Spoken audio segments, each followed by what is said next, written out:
What a way to finish the show now. Something big, bombastic, action-packed. You're even more excited than I am. I'm very excited. Mockingjay Part 2 is the fourth and final instalment of the insanely popular Hunger Games franchise.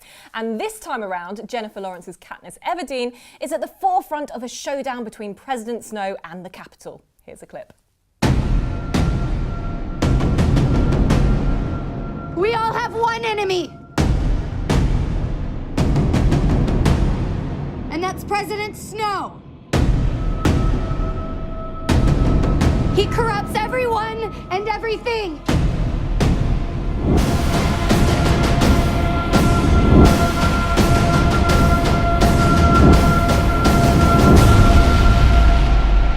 Ladies and gentlemen, welcome to the 76th Hunger Games.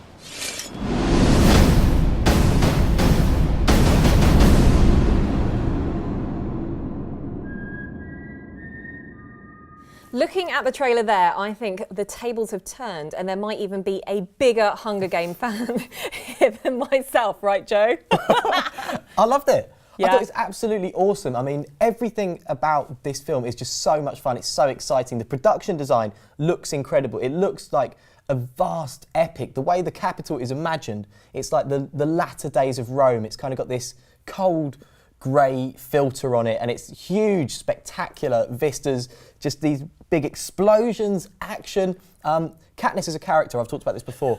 I absolutely love her. I think in terms of a positive role model for young women, she's absolutely without parallel. I loved it. Yeah, I'm just gonna butt in there before you explode yourself, Joe. I'm surprised. How excited you are! I can't believe you didn't see me dressed up at the premiere. There is a big but about this film. Okay, so it is the end of the franchise. It is hugely, hugely loved. I have a real problem with these money-making films that break a final book into two for the sake of it, okay?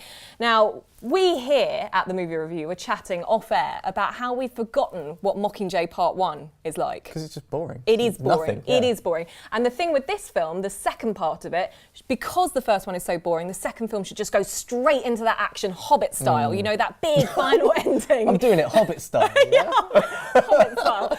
And it doesn't. It spends another 40 minutes talking about politics and all this kind of stuff. And actually, if you think back to the first Hunger Games film, you kind of go, this is building up to this amazing games. And we just don't get that in the latter films. And that's a big problem for me.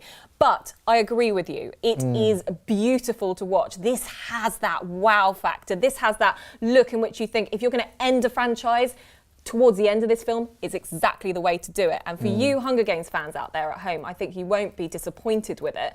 But you all also know that probably Mockingjay is the weakest book out of all of the books that there are. So for that, I think there are for and against views with this film. It's not the greatest film ever made. Don't listen to Joe and make him believe, you believe otherwise. But for this, I think it's a strong ending. It's just not one of the best. But I think wow factor is right. And we talk about Oscars and inevitably you start to talk about this time Don't of bring year. Oscars into this. Production design.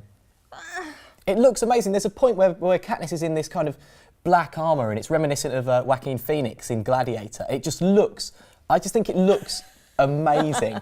I'm going to shut up now because it's getting quite embarrassing. But to be honest with you, I loved it and I'm really not the target demographic. So no, I am amazed that he really loved it. And for me, I think I'm more sitting on the fence. Yeah. Now, Becks, being the big Hunger Games fan that you are, what's the verdict? Well, I think that fans of the films and books will love it. And it's extremely entertaining with that big budget wow factor. I must say I loved it as well, but if you're new to the franchise, you might be a little bit lost. I mean, there's tons of girl power in here. Which you love. Oh, absolutely loved it. But, don't know what that was. But guys, you might be a little bit surprised at just how much you like it as well. Happy Hunger Games. So there you go, a bumper week with some big names, but now it's time for us to choose our film of the week. And Bex, is it unanimous? I think it probably is. I think it's The Hunger Games. I can't get enough of this now. I know. Oh, I should join you. Mine was very Kenneth Williams. Yeah. Now, did we get it right? If you are incandescent with anger at our poor choice, or would like to give us a pat on the back for a job well done, then have your say on Twitter at ShowbizMovies, or join the conversation with #TheMovieReview.